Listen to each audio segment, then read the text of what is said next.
આ એક સ્પષ્ટ કરવા માગું છું કે જો પેનલ્ટી હોય તો 11,50,000 એમને કેમ આમાં દર્શાવી નથી.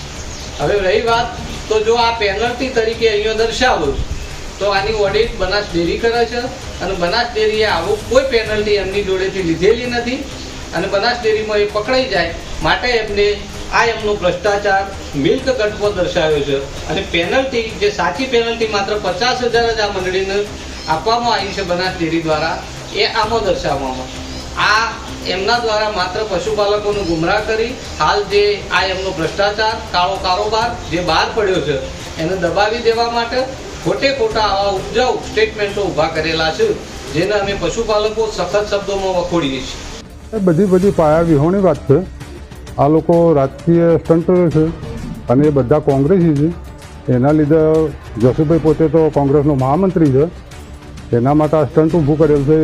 એ ચૂંટણી લડવા માગે છે, ચૂંટણીમાં જીતી ન થાય ત્યાં એના માટે આ બધું કરેલું છે. જે 11 લાખ રૂપિયા છે ને એ 3 વર્ષથી કપાત થયેલી છે. અમારી મંડળીમાં સુવિધાઓ નથી, જે કે બધી અલગ અલગ કપાતો થયેલી છે.